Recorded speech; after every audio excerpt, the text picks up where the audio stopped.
In this video, we're going to talk about the centripetal force. But when you hear the word centripetal force, what do you think about?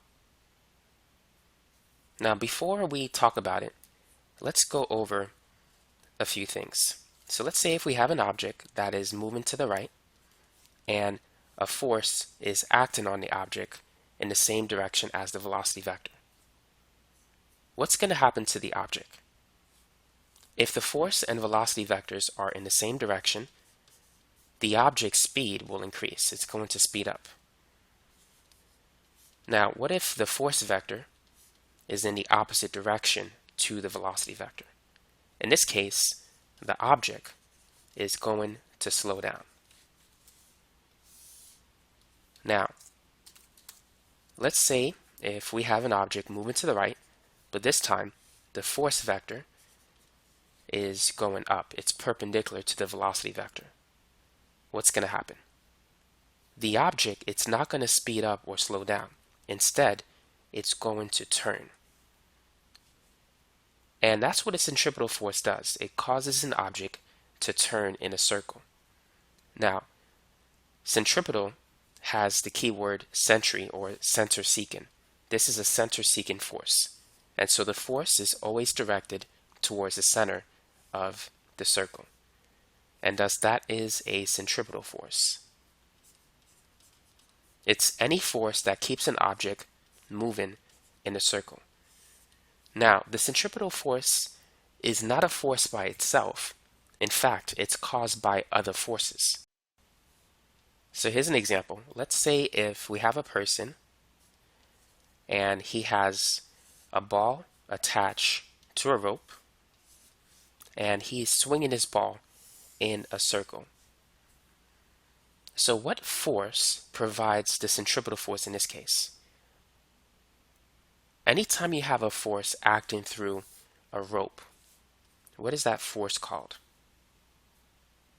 This force is the tension force. So in this particular situation, tension provides the centripetal force. It keeps the ball moving in a circle. Now let me give you another situation. Let's say if you have a car, which I'm just going to draw a box, but this is a car, and it's turning on a road. It's following the curvature of a road and it's turning. The fact that it's turning, there's some force that it's causing it to turn. Let's say if it's moving at constant speed and turn at the same time. So there is a centripetal force acting on this car because it's moving in a circular path. What centripetal force, or rather what other force provides the centripetal force in this case? If you see a situation like this, static friction provides the centripetal force. So if you're dealing with a physics problem that has a car turning on a road like this, make sure you set static friction equal to a centripetal force. Now the formula for static friction is μs times the normal force. It's less than or equal to this quantity. And for the centripetal force, it's mv squared over r. The normal force on a flat surface is simply mg. So in this case, we could cancel m in the expression. So for a word problem that involves a car turning on a road, you have this expression. The coefficient of static friction times the gravitational acceleration is equal to v squared over r. And I'm going to post some links in which you can practice these problems in another video. Now let's say this is the sun and here we have the earth, and the earth is orbiting the sun. So the earth is moving in a nearly circular path around the sun, which means that there's a force that's acting as a centripetal force in this case to keep the earth moving with uniform circular motion. What force provides the centripetal force in this case? The force that keeps the earth in orbit around the sun is the gravitational force. And so gravity provides the centripetal force in this example. Without gravity, the earth will fly off in a tangent away from the sun, deep into outer space. But because we have these two forces that are perpendicular to each other, the Earth instead turns in a circular path. And so make sure you understand this. Anytime you have a force that's perpendicular to the velocity component, the velocity vector, the force doesn't speed up or slow down the object. It has no effect on the speed. If it's perpendicular to the velocity of the object, the force can only change its direction. Now let's focus on the equation that relates to the centripetal force acting on the object. It's mv squared over r. So here's a question for you. If the mass of the object increases, what will happen to the centripetal force? Will it increase or decrease? Because the mass is in the numerator of the fraction, increase in the mass will increase the centripetal force. The same is true for the velocity. If you increase the speed of the object, the centripetal force that's needed to keep the object moving in a circle must be increased as well. Otherwise, the object is going to fly out of the circle. So the greater the speed, the more centripetal force that is needed to keep the object moving in a circle. Now, what about if we increase the radius of the circle? What's going to happen to the centripetal force that is needed to keep the object moving in a circle? If you use a wider circle, the centripetal force that's needed to keep it in that circle will decrease because r is in the denominator of the fraction. And so let's focus on questions like these. What effect will the following changes have on the centripetal force acting on an object? So what's going to happen if we double the mass? We know the centripetal force will increase, but by what factor? Now the way in which you can get the answer is as follows. Everything that doesn't change, replace it with a 1. Now, because the mass increased by the factor of 2, replace m with 2. V and r, we're going to replace it with 1.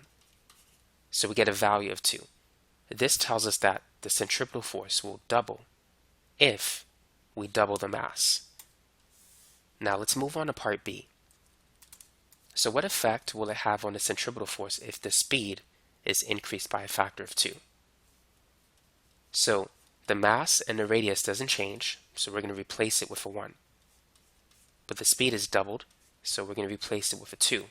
2 squared is 4, and so this tells us that the centripetal force will increase by a factor of 4. Now what about part C? The radius is decreased by 4.